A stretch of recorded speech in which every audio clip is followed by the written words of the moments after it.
Seria Regăsirea puterii interioare, ruptura de sine și pierderea identității.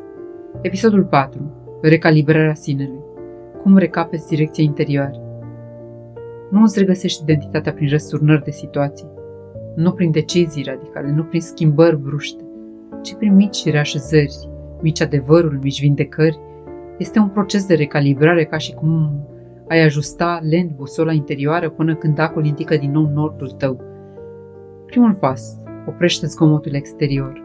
Nu te poți auzi cât timp auzi așteptările altora, opiniile lor, standardele vieții moderne, rolurile pe care le porți, vocile celor care cred că te cunosc, presiunile lumii, imaginea pe care trebuie să o meriți. Direcția interioară apare abia când liniștea devine mai puternică decât zgomotul. Uneori recalibrarea începe cu mai puțini oameni, mai puține conversații, mai puține obligații, mai puține explicații și mai mult loc pentru tine. Al doilea pas. Reaprinde sensibilitatea pierdută. Când ai pierdut, ai deconectat de la emoțiile tale, intuiția ta, corpul tău, reacțiile tale instinctive. Recalibrarea înseamnă să întrebi: cum se simte asta în corpul meu? Ce îmi transmite intuiția mea? Ce mă liniștește? Ce mă încarcă? Ce mă rănește?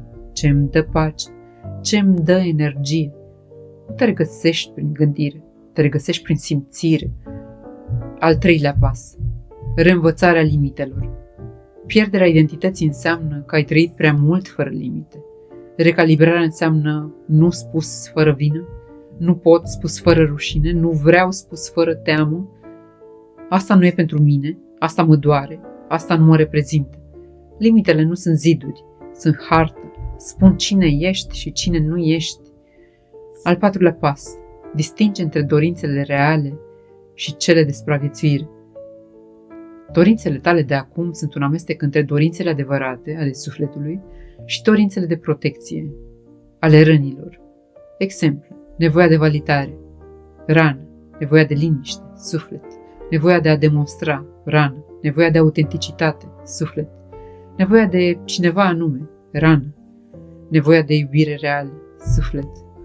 Recalibrarea înseamnă să separe adevărul de mecanismul tău defensiv. Al cincilea pas. Reajustarea direcției, nu a întregii vieți. Nu trebuie să schimbi totul, nu trebuie să încep de la zero, nu trebuie să rup totul. Trebuie să ajustezi câteva lucruri fundamentale. Cu cine ești, cu cine comunici, ce accepti, cum îți onorezi energia, ce alegi zilnic, ce cauți în oameni, ce lași în urmă.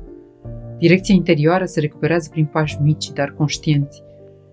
Al șaselea pas. Întoarce-te la adevărul tău.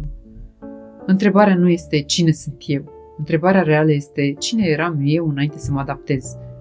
Recalibrarea înseamnă să-ți amintești ce îți plăcea, ce te liniștea, ce te inspira, ce te făcea să simți, ce te aprindea, ce nu puteai tolera, ce te bucura fără efort. Acestea sunt busola ta. Au fost mereu acolo. Nu ai pierdut direcția, ai pierdut doar legătura cu ea. Adevărul care eliberează. Direcția interioară nu se găsește, se reîntoarce.